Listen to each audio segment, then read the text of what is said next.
Dear friends, this week we'll be reading the Torah portion of Pinchas.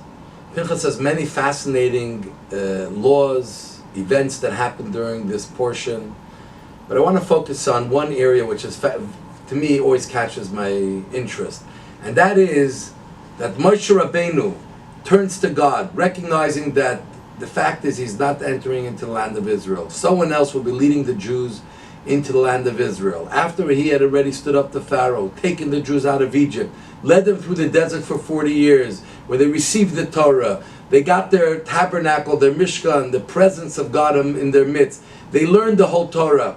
And now they're about to go into Israel, and Moshe realizes he will not be taking them in. Who will take them into Israel? And Moses imagines, for sure, my children, they're the ones who will take me over. Aren't they entitled to that right?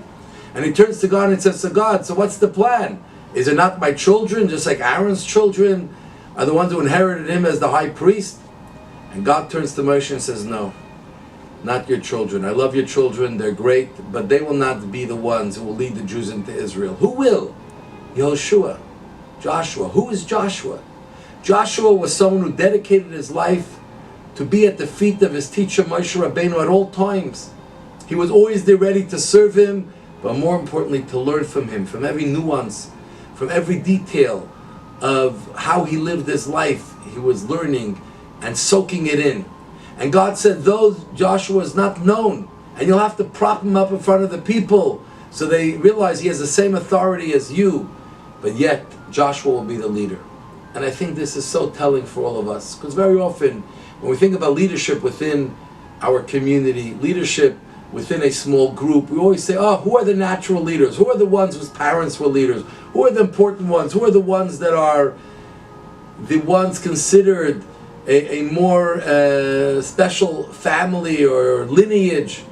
And the Torah tells us that's not the way we measure leadership.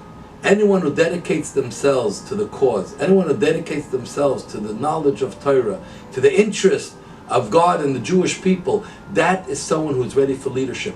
And God can pluck you from anywhere. From the lowest of the low, from the most humblest of beginnings.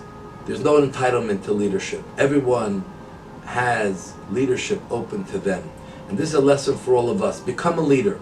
We have to all step up to be leaders. Jews are leaders. As we know, what Golda Meir told Henry Kissinger when he complained that he is, when he heard Golda Meir complain that she has 3 million people, and Henry Kissinger said, but I have 175 million people I have to govern and look after. And Golda Meir said, you have 175 million followers, but I have 3 million presidents. This is what naturally Jews always felt, that we are here to be leaders. We have to lead in our lives, we have to lead other people around us. We don't lead by force, we don't lead by power, we lead by influence. We lead by a way of seeing that we have a life what's worth following. So dedicate yourself, become a leader. Take one area where you'll be the leader amongst your family, your friends. You'll find that it's empowering to yourself and empowering to others. And you'll never know how far you can go. Maybe you'll be the next Joshua who became the next Moses. So I want to wish you all a Shabbat Shalom. God loves you all. He set us all up to be leaders. Let's step up and be the leaders He wanted. I love you all. May you all be blessed. Shabbat candlelighting time in Montreal is 8:11 p.m.